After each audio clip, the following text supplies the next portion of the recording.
Hey everybody. Alright, I made it home. Been home for a little while. Went ahead and went and got something to eat. And I thought I'd come back out and kind of talk about the video I just made a little bit ago about the 278 mile estimated range.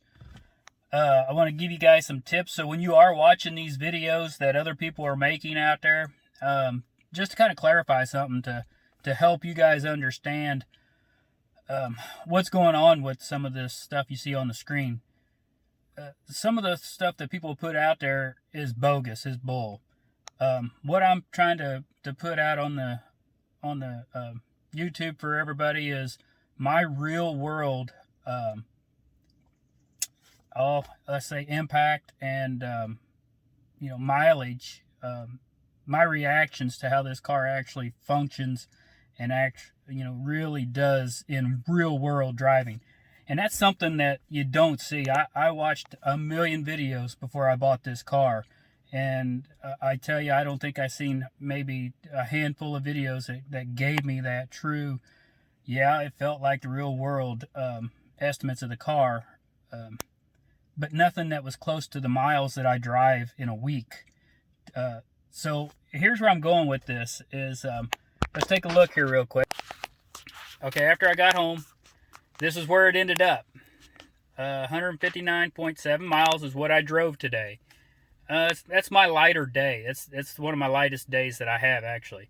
Used 35.8 kilowatts. All right, now let's look over here. And I got the car turned on. It still says 4.3 miles per kilowatt with 123 miles left.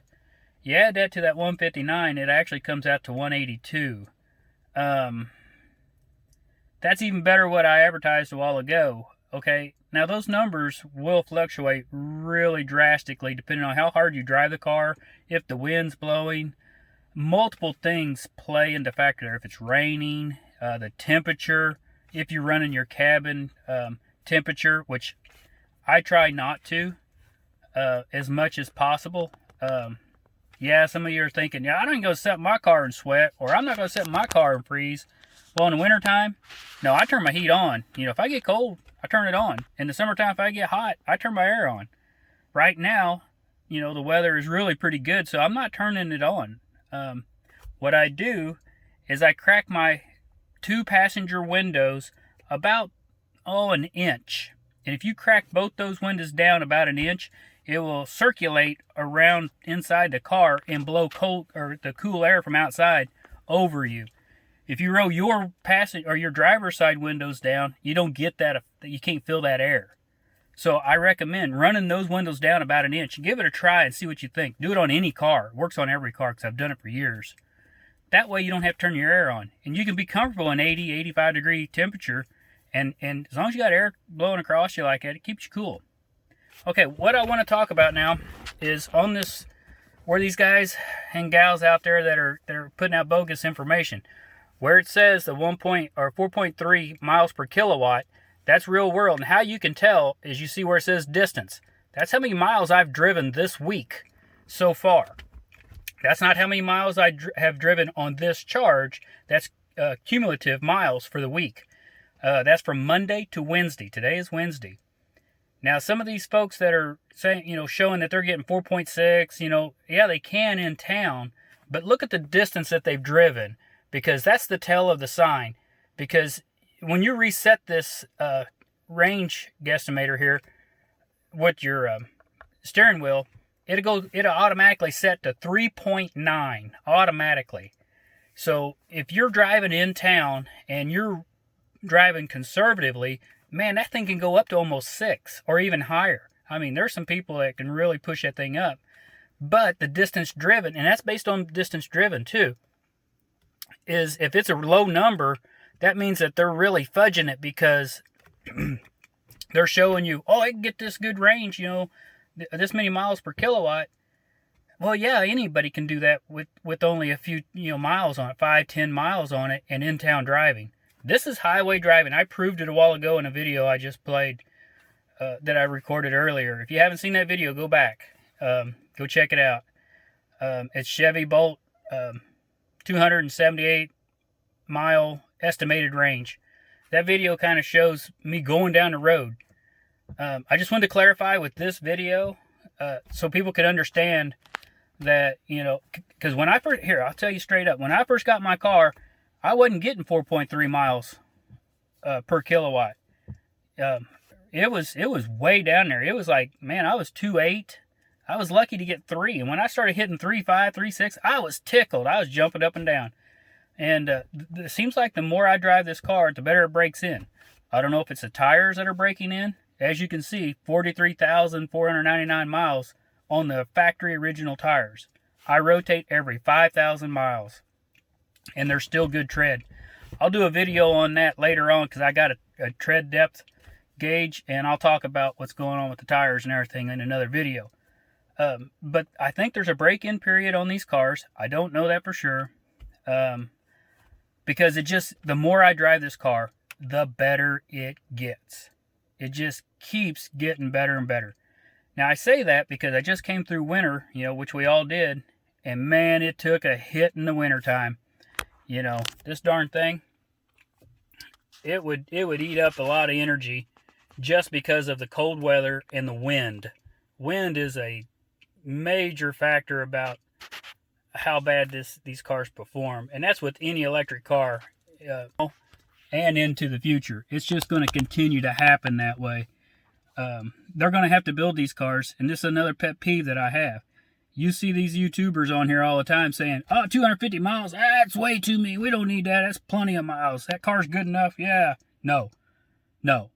We need 500-600 mile range cars. If you don't have, minimum, they need to be 400 miles. Because they'll never beat out a gas car in mileage. If you don't have a car, it gets over 400 miles. 300 miles, that's baby steps to me. I don't think that's enough either. It's got to be over 400 mile range, guys. If anybody who's a car manufacturer and they come across this video, listen to what I'm telling you. I'm an electric car guy, and I've been watching them and reviewing or studying these things for a long time. And I'm telling you straightforward, you need to build these cars with 500-600 miles of range in order for people to want them, and that's me included. I'm excited about the new trucks that are coming out as they come out. Of course, the Lightning was just announced last week. Yeah, that's great. Man, it's a hot dog son of a gun, you know, 300 mile range. Bullshit. You can't make a truck get better range than that? Come on, people. Step it up. This is 2021, you know, and you can't make anything better than that. I mean, shoot. They're making gasoline cars getting 40 and 50 miles a gallon. Come on, you can make these electric cars better. So, get your head out of your ass, make these cars get better range, and you'll start selling more of them. And keep the price down. Ain't nobody going to give $70,000, $80,000 for these cars. It's going to have to quit. It's going to stop. Because these banks keep loaning that money to these stupid people who are giving that money for it. Don't do it. I'm telling you. My car was $43,000, brand new. Overpriced. I love the car, don't get me wrong. It's overpriced. It's got hail damage on it. I bought it way down the line. I got this car for $26,000, people. And I bought it in 2020. That's before all the prices started dropping. Now they're dropping the prices on them. They're getting smart about it. But still, $40,000? No. Drop the price.